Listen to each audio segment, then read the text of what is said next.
నమస్తే అండి, ఎలా ఉన్నారు అందరూ? బాగున్నారా? నేనైతే బాగున్నానండి. మీ అందరికీ అమ్మవారి ఆశీస్సులు ఎల్లప్పుడూ ఉండాలని కోరుకుంటూ ఒక చిన్న పరిహారం గురించి చెప్పబోతున్నాను. ఈ పరిహారం ఎప్పుడు చేయాలంటే మనం ఏకాదశి తిథుల్లో కానీ శనివారాల్లో కానీ చేయాలి. ఇలా చేయడం వల్ల మనకున్న దోషాలు పాపాలు తొలగిపోయి ఇంట్లో ఐశ్వర్యం అనేది నెలకొంటుంది. మరి ఆ పరిహారాన్ని ఎలా చేయాలనేది చెప్తానండి. ఈ పరిహారంలో భాగంగా ఒక దీపాన్ని అనేది వెలిగించబోతున్నాం. అది కూడా మనం చెప్పుకున్నాం, శనివారాల్లో కానీ ఏకాదశి తిథుల్లో కానీ వెలిగించుకోవాలని. అయితే ఈ రోజుల్లో వెలిగించేటప్పుడు ఏ రోజున పుట్టిన వాళ్ళు ఎన్ని దీపాలు వెలిగించాలనేది కూడా చెప్తాను ఇక్కడ. అంతకంటే ముందు ఒక చిన్న రిక్వెస్ట్ అండి, ఎప్పుడు చెప్పే మాట ఈ వీడియోకి ఒక చిన్న లైక్ చేయమని. ఇంకా చాలామంది అడుగుతున్నారు కదా సమస్యల గురించి పరిహారాలు. మన ఛానల్లో అనేక రకాలైన సమస్యలకు సంబంధించిన పూజలు పరిహారాలు ఉన్నాయండి. మీరు ఒకసారి ఛానల్లోకి వెళ్ళి చూడండి. ఏదైనా ఒక పరిహారం మనం ఇక్కడ చేసేటప్పుడు అక్కడ పదార్థము, సమయము, మన మానసిక స్థితిని బట్టి ఆ పరిహారం చేసినప్పుడు మంచి ఫలితం వస్తుంది. కాబట్టి మీ సమస్యకు సంబంధించిన ఏదైనా పరిహారాన్ని మీరు తీసుకునేటప్పుడు మీ మనసుకు నచ్చింది, మీరు చేయగలిగేదాన్ని ఒకదాన్ని ఎంచుకుని ప్రయత్నం చేయండి. చేసిన తర్వాత మీకు వచ్చిన మార్పుని రిజల్ట్ని నాతో షేర్ చేసుకోవడం మర్చిపోకండి. అలానే మన ఛానల్కి సబ్స్క్రైబ్ అయ్యి బెల్ బటన్ ప్రెస్ చేసి ఆన్లైన్ నోటిఫికేషన్ ఆన్లో పెట్టుకోండి. వీడియోని ఎండింగ్ వరకు చూడండి. లేదంటే సరిగ్గా మీకు అర్థం కాదు, మళ్ళీ తిరిగి కామెంట్ అడుగుతారు, అంటే కామెంట్ పెడతారు చెప్పిన వాటిని. కాబట్టి ముందుగా మీరు వీడియోని పూర్తిగా చూడండి. చెప్పినవే తిరిగి కాకుండా ఇంకేమైనా డౌట్స్ వస్తే అడగండి, తప్పకుండా రిప్లై ఇస్తాను. ఇక మనం పరిహారం మాటకు వెళ్ళే ముందు ఒక మాట అండి. ఏకాదశి గురించి ముందు వీడియోస్లో మనం చాలా వరకు చెప్పుకునే ఉన్నాం. ఎలా ఉపవాసాలు చేయాలి, ఏ రకంగా చేయాలి, ఎలాంటి ఆహార పదార్థాలు తీసుకోవాలి, ఎవరిని ఆరాధించాలి, ఏకాదశి పూజని ఎలా చేయాలి, ఇలాంటి విషయాలతో కూడిన వీడియోస్ చాలానే ఉన్నాయి. ఏకాదశి పూజ చేసుకున్నప్పుడు ఈరోజు ఖచ్చితంగా ఏదో ఒక దానం ఇస్తే మంచిదని చెప్తారు. అలానే ఈరోజు ఉపవాసం చేయాలండి.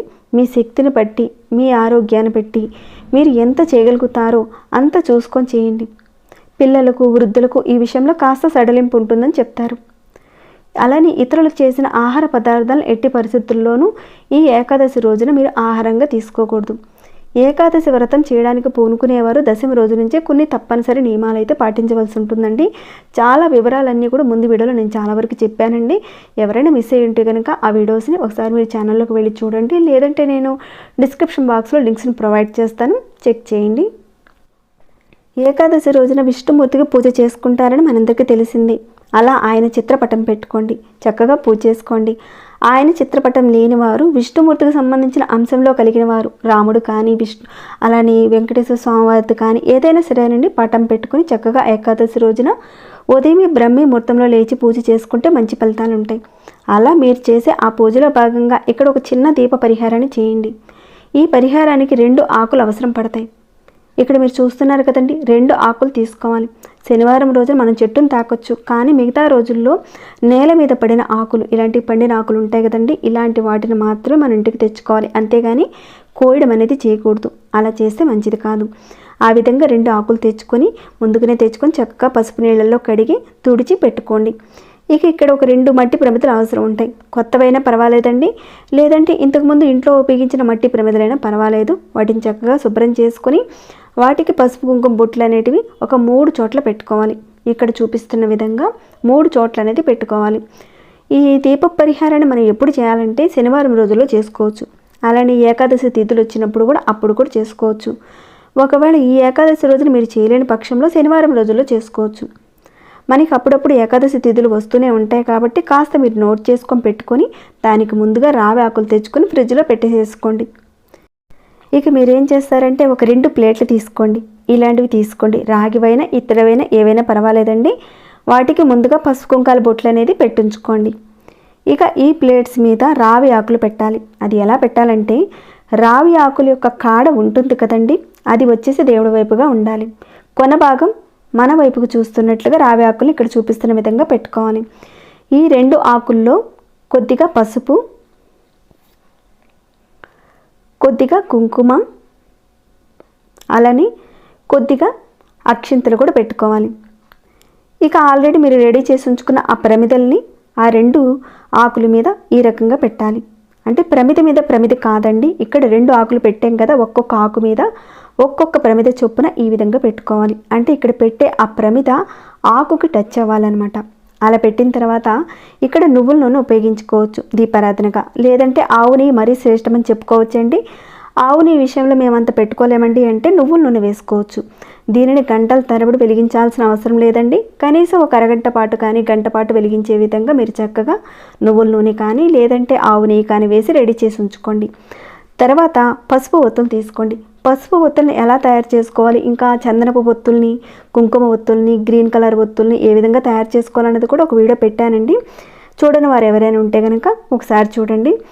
ఏదైనా పూజల్లో కానీ పరిహారం విషయంలో కానీ మన చేతుల ద్వారా మనం తయారు చేసుకున్న వాటిని ఉపయోగించడం వల్ల మరింత శ్రేష్టమని చెప్పుకోవచ్చు.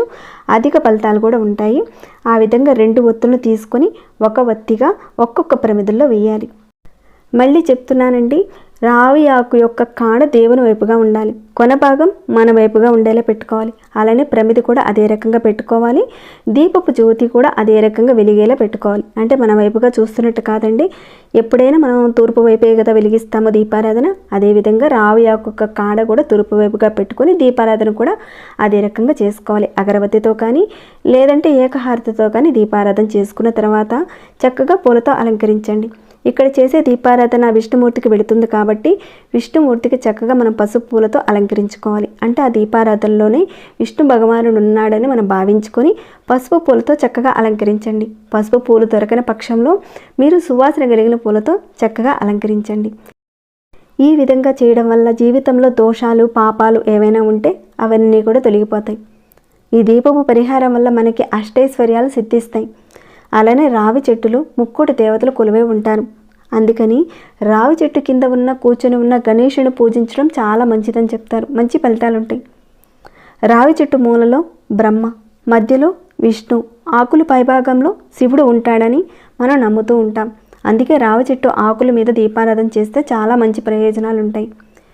ఈ రావి ఆకుల దీపాన్ని 16 శనివారాలు చేయండి. అంటే మీరు శనివారం రోజున చేద్దాము అనుకునేవారు 16 శనివారాలు చేయండి. లేదంటే ఏకాదశిలో మేము చేస్తామండి అంటే కనుక 16 ఏకాదశులు చేయండి. అద్భుతమైన ఫలితాలు ఉంటాయి. మీరు ఏ శనివారం నుంచి అయినా సరేనండి ప్రారంభించుకోవచ్చు. మీరు ప్రారంభించి మీరు పూజ చేసుకునేటట్లయితే, అంటే ప్రతిరోజు మీరు పూజ చేసుకునేటట్లయితే మీరు కంటిన్యూస్గా ఒక 48 రోజుల పాటు ఈ రకంగా మీరు కొనసాగిస్తే, అంటే రావి ఆకుల మీద దీపారాధన మీరు చేసుకున్నట్లయితే అప్పుల బాధలు ఏమైనా ఉంటే కనుక అవన్నీ కూడా తీరిపోతాయి. అంటే అప్పుల బాధలు ఏమైనా తీరిపోవాలని కోరుకునే వాళ్ళు 48 రోజుల పాటు కంటిన్యూస్గా ఇప్పుడు చెప్పిన విధంగా దీపారాధన చేసుకోండి. ఇక ఏ రోజున పుట్టిన వారు ఈ దీపాలు ఎన్ని వెలిగించుకోవాలో చూద్దాము. మీరు ఆదివారం పుట్టినట్లయితే 2 దీపాలు వెలిగించండి. సోమవారం పుట్టినట్లయితే 3 దీపాలు వెలిగించుకోవాలి. బుధవారం పుడితే 4 దీపాలు వెలిగించాలి.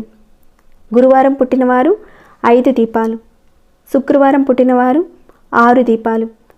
శనివారం పుట్టినవారు 9 దీపాలు వెలిగించాలి. ఇలా వెలిగించడం వల్ల మీరు ఏదైతే కోరుకుంటారో అది త్వరగా నెరవేరే ఐశ్వర్యం అనేది పెరుగుతుంది. ఎందుకంటే త్రిమూర్తులు నివసించే రావి ఆకు మీద దీపాన్ని వెలిగించడం వల్ల ఆ 3 దేవతలకు సంబంధించిన అనుగ్రహం మీకు లభిస్తుంది. మీరు తెలియక చేసిన తప్పులు పాపాలు ఏమైనా దోషాలు ఉంటే కనుక అవన్నీ కూడా తొలగిపోతాయి. అందుకని మీరు ఈ ఏకాదశి రోజు నుంచి కానీ లేదంటే శనివారాల్లో కానీ ఒకవేళ ఈ ఏకాదశి రోజున మీరు చేయలేని పరిస్థితి ఉంటే ఏకాదశుల్లో చేసుకోవాలని మీ మనసుకు వస్తే కనుక ఏదైనా ఒక ఏకాదశి రోజు నుంచి మీరు మొదలుపెట్టి 16 ఏకాదశులు చేసుకోండి. ఏకాదశి రోజున చక్కగా అందరూ ఉపవాసం ఉండి జాగరణ అనేది చేయాలండి. ఆ సమయంలో విష్ణు సహస్రనామం, విష్ణుమూర్తికి సంబంధించిన భాగవతం ఇలాంటి వాటిని చదువుకోవడం వల్ల చాలా మంచిది. మీకు సమీపంలో దేవాలయానికి వెళ్ళి ఆ విష్ణుమూర్తిని దర్శించుకోవడం చేయండి.